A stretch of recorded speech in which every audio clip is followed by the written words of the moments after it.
The world of Marriage Toxin is built on a secret society of assassins where violence is a family business. In this world, different clans have spent generations mastering one specific way to kill people, such as using poison, water, sound, bugs, or beasts. These deadly skills are passed down from parents to children like a secret recipe. The rules of these clans are incredibly strict, and everyone is expected to put the family business ahead of their own happiness. Keeping their special bloodline alive is the most important thing to them. If a clan does not have an heir to carry on their special technique, they risk losing their power and being wiped out by rivals. This creates a massive amount of pressure on the younger generation, who are treated more like tools to keep the business going than as actual human beings. It is a harsh, secret world where your value is entirely decided by how good you are at ending lives, leaving almost no room for a normal life. Hikaru Gero is the main character and the young heir to the Poison Clan, which is one of the most feared groups in this underground world. Gero has been trained to kill since he was a little kid, which has completely ruined his ability to interact with normal people.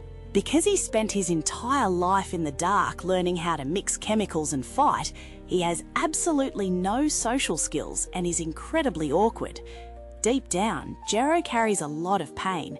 He sees himself as a monster who does not deserve to find love because his hands are covered in blood.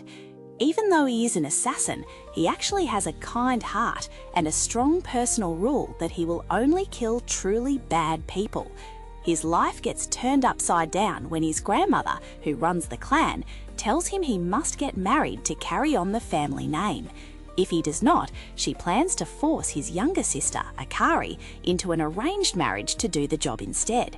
Gero loves his sister and wants to protect her from this terrible fate, so he decides he has to find a wife on his own, even though he has no idea how to talk to women. To solve his problem, Gero ends up teaming up with a person named Mei Kinosaki, who makes a living by tricking people into marriage for money. Mei is the complete opposite of Gero.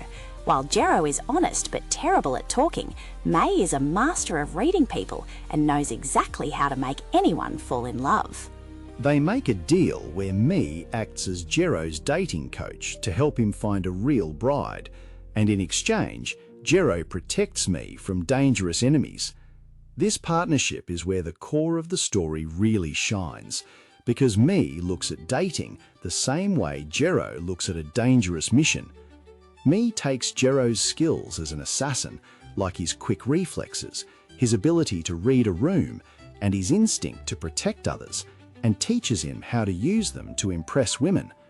Through these lessons, Gero starts to see that the things that made him a good killer can also make him a caring partner, which slowly builds up his confidence.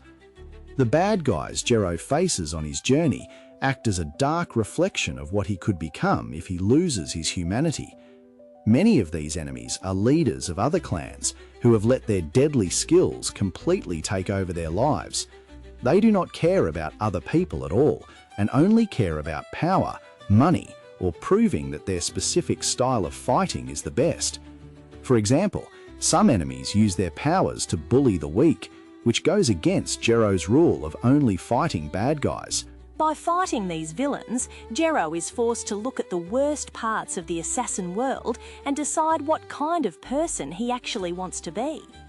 Every time Gero defeats one of these selfish enemies, he proves that caring about others and wanting to protect them is actually a much greater source of strength than just being a heartless killer. The underground world where all of this happens is not just a random group of criminals, it is a highly organised society with its own laws, alliances, and politics.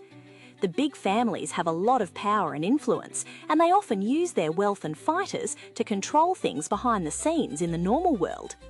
This hidden society is constantly shifting, with different clans always trying to betray each other to gain more power. This complex web is what keeps the story moving forward, because Gero cannot just go on normal dates. Almost every woman he meets and tries to connect with is somehow caught up in the dangerous games of the underworld.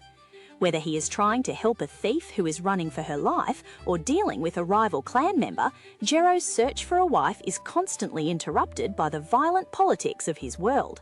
The way the story builds up its tension is very clever. At first, the episodes are relatively simple and funny, focusing on Jero trying to survive basic social situations and going on chaotic dates with Mii's help. These early moments are great for comedy, but the stakes slowly get much higher as the story goes on. The small, isolated fights Jero gets into during his dates start to connect to a much bigger conspiracy involving some of the most dangerous clans in the underworld. The story does a great job of shifting from light-hearted dating advice to serious, high-stakes battles without making the change feel too sudden. This keeps the audience hooked because you are always wondering if Jero will manage to save his friends and find a wife before his enemies destroy everything he cares about.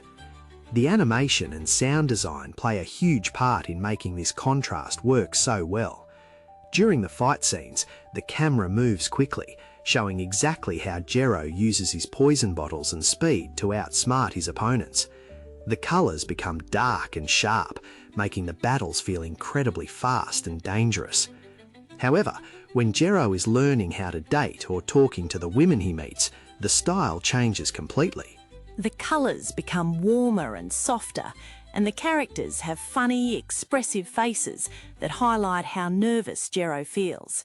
The music matches these changes perfectly, shifting from loud, intense beats during fights to soft piano tunes during quiet conversations. This careful use of visuals and sound ensures that the audience feels the weight of every dangerous battle and the sweetness of every normal human connection. Ultimately, Jero's journey is about a massive personal change. To save his sister and find a happy life, he has to let go of the idea that he is just a tool for killing. He has to give up his old, lonely way of living and learn how to trust other people and let them get close to him. This is a huge sacrifice for someone who was raised to believe that closeness is a weakness. By the end of his journey, Jero has to prove that his hands can be used to hold and protect the people he cares about, rather than just taking lives. His transformation shows that no matter how bad your past is or what you were raised to do, you always have the power to choose your own path and build a better future for yourself and the people you love.